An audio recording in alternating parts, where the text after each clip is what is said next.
सभी बच्चे इधर ध्यान से देखेंगे। आज आप लोग एलसीएम और एचसीएफ को बहुत अच्छी तरीके से समझेंगे।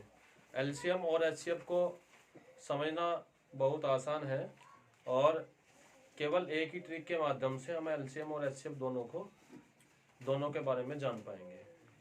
ठीक है। यहाँ चूंकि अपनी कक्षाओं में भी आप लोग एलसीएम को अलग पढ़ते हैं और एचसीएफ को अलग, और इस क्लास में एक ही वीडियो में, केवल एक ही वीडियो में और एक ही तरीके से आप एलसीएम और एचसीएफ को बहुत बढ़िया तरीके से समझ लेंगे। तो सभी को ध्यान रखना है, वीडियो जैसे आप देखेंगे, जैसे आप वीडियो देखें तो वीडियो को शेयर करना है और वीडियो को लाइक भी कर लेना है। ओके, ताकि वीडियो आप दूसरों तक भी पहुंचा सके, दूसरे बच्चे भी इस वीडियो का लाभ ले सके। तो आइए शुरू करते हैं, ज़्यादा समय बर्बाद न करते हुए एलसीएम और एचसीएफ को केवल 5 मिनट में आप कैसे हल करें। ठीक है, सबसे पहले एलसीएम और एचसीएफ के बारे में जानते हैं। एलसीएम एंड एचसीएफ, एलसीएम क्या होता है और एचसीएफ क्या होता है, सबसे पहले इसके बारे में जानेंगे। एलसीएम होता है लोवेस्ट कॉमन मल्टीपल।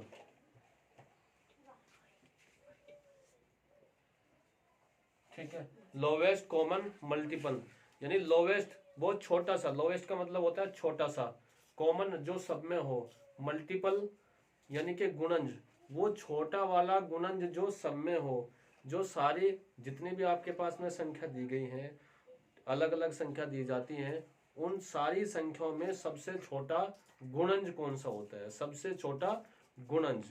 लोवेस्ट का मतलब बताया है सबसे छोटा, कॉमन जो सब में है, सब में मौजूद है, और मल्टीपल का मतलब हो गया गुणज, यानी कि जो गुणज, जो सबसे छोटा गुणज सब में मौजूद है, इसका मतलब हो गया ये। आइए जानते हैं एचसीएफ के बारे में। एचसीएफ हो गया हाईएस्ट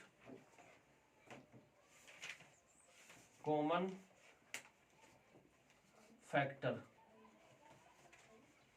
हाईएस्ट यानी हाईएस्ट का मतलब हो गया बड़े से बड़ा, बड़े से बड़ा, हाईएस्ट का मतलब होता है बड़े से बड़ा, कॉमन जो सब में हो, फैक्टर, फैक्टर होता है आपका गुणनखंड, जो सबसे बड़ा गुणनखंड होता है। ठीक है ना, जो सबसे बड़ा गुणनखंड होता है, जो सबसे बड़ा गुणनखंड होगा। ठीक है, तो संख्याओं के माध्यम से आप, ठीक है, 2, 4 और 8, हमारे पास संख्या है 2, 4 और 8। हम देखेंगे 2 हमारे पास है, ये 2 हो गया, ये हमारे पास 4 हो गया, एक नंबर 4 हो गया, एक नंबर 2 हो गया, एक नंबर हमारे पास 8 हो गया। तो इसी में हमें क्या करना है, इसी में हमें एलसीएम और एचसीएफ दोनों ज्ञात करने हैं। तो सबसे पहले देखो, सबसे बड़ी ट्रिक क्या होती है, यानी कि क्या हमारी 2 की टेबल में 4 आता है, तो 2 की टेबल में हमारी 4 आ गया, तो 2 हमारा कट गया। क्या 4 की टेबल में 8 आता है, तो 4 हमारा कट हो गया, तो क्या बच गया, 8 बच गया हमारे पास। क्या बच गया, 8 बच गया, और ये 8 हमारा एलसीएम हो गया। क्या हो गया, एलसीएम। एलसीएम बराबर कितना हो गया, 8। एलसीएम हो गया 8, एलसीएम क्या हो गया, 8। यहाँ चूंकि जो सबसे बड़ी संख्या होगी वो एलसीएम कहलाएगी, और जो सबसे छोटी संख्या होगी वो आपका एचसीएफ कहलाएगी।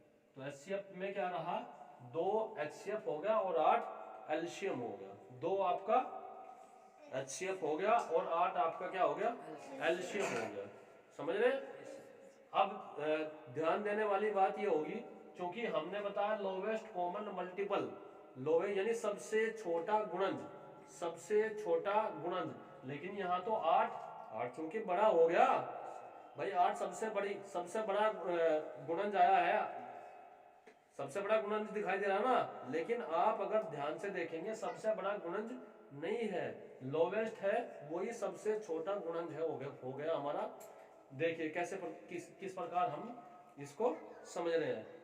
अगर मैंने कहा 2 4 और तुम्हारा क्या हो गया 8, ये 8 एक ऐसा गुणज आया है, 8 हमारा सबसे छोटा एक ऐसा गुणज आया है जो जो जो क्या कर लेगा, जो तीनों संख्याओं से डिवाइड हो रहा है, भाग हो रहा है। देखें 8 से भी ये डिवाइड हो रहा है, 4 से भी ये डिवाइड हो रहा है और 2 से भी डिवाइड हो रहा है। तो सबसे छोटा है। अब 8 से छोटा यानी 8 से छोटा यदि हम यहाँ 4 रख लेते, 4, ठीक है। यदि मैं 4 रख लेता, क्योंकि जैसे ही मैं अभी मैंने आपको बताया है कि सब लोवेस्ट का मतलब हो गया सबसे छोटा, तो आपके मन में एक प्रश्न उठ रहा है कि सब छोटा तो 4 भी हो सकता है, 4 भी हो सकता है, लेकिन यदि मैं 4 को यहाँ रखूं तो 2 से तो डिवाइड हो जाएगा, 4 से भी डिवाइड हो जाएगा, क्या ये 8 से डिवाइड हो रहा है? नहीं हो रहा ना। तो सबसे छोटा जो हमारा गुणज बैठा है वो 8 बैठा है जो डिवाइड हो रहा है, ठीक है।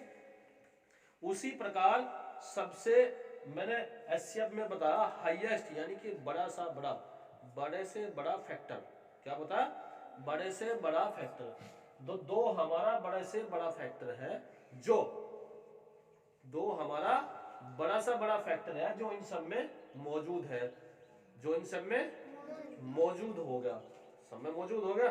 तो 2 यहाँ भी है, यहाँ भी है और 2 यहाँ भी है। यदि आप कहें 4, यदि हम 4 को लेकर आते, चूंकि बड़ा है ना ये, तो 4 क्या 2 में है, दिखाई दे रहा आपको? नहीं दिखाई दे रहा ना। 4 2 में नहीं दिखाई दे रहा, 4 4 में दिखाई दे रहा, 8 में दिखाई दे रहा। तो बड़े से बड़ा क्या हो गया, बड़े से बड़ा क्या हो गया, बड़े से बड़े हमारा 2 हो गया, 2 हमारा बड़े से बड़ा हो गया, जो आपको एलसीएम और एचसीएफ में दिखाई दे रहा है। एलसीएम में 8 और एचसीएफ में 2। तो इस प्रश्न का जो हल हमारा हुआ वो 8 और 2 हो गया। आइए 1-2 प्रश्न और इस तरीके के समझते हैं।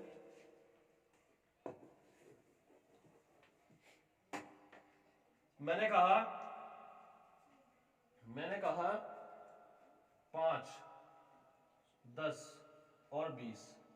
आइए फाइंड आउट करते हैं। 5 एक संख्या हमारी क्या होगी, 5 होगी एक संख्या हमारी, 10 होगी और 20 होगी। आइए इसमें फाइंड आउट करते हैं एलसीएम और एचसीएफ, एलसीएम एंड एचसीएफ। अब आप देखते ही रॉकेट के जैसे इसको गोली मारनी है। मैंने कहा क्या 5 की टेबल में 10 आ रहा है? yes, तो 5 ऑटोमेटिक कट गया। क्या 10 की टेबल में 20 आ रहा है? yes, बिल्कुल और कट रहा है भाई, बेशक कट रहा है। तो क्या बचा है? 20 बचा है। तो जो बचा है वो तो हमारा हो गया एलसीएम, ठीक है। यानी कि मैंने पहले ही बताया आपको, जो बड़े से बड़ी संख्या होगी, बड़ी संख्या होगी वो क्या हो जाएगा, एलसीएम हो जाएगा। और जो छोटी से छोटी संख्या हो जाएगी, यानी जो सबसे डिवाइड हो रही है ना, जो छोटी से छोटी संख्या हो जाएगी वो कितनी हो जाएगी, यहाँ 5 है। तो एचसीएफ आपका 5 हो गया, एलसीएम आपका 20 हो गया। एलसीएम आपका 5 और एचसीएफ आपका 20। आइए इसी कड़ी में 1-2 प्रश्न और जोड़ते हैं।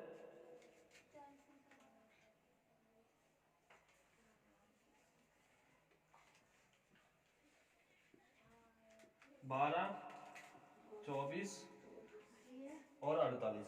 एक हमारी संख्या है 12, 24 और 48, ये हमारी संख्या है।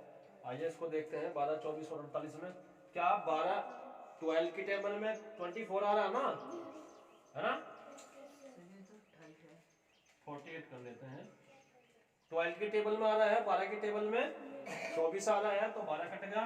24 की टेबल में 48 आ रहा है तो 24 भी कट गया हमारा। तो हमारा एलसीएम क्या हो गया भैया? एलसीएम तो हमारा हो गया 48 और एचसीएफ कितना हो गया?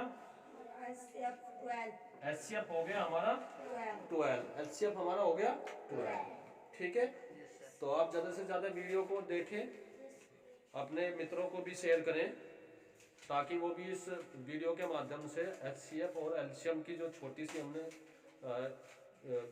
पहल की है उसको वो बच्चे भी समझ सके। इसी के साथ धन्यवाद।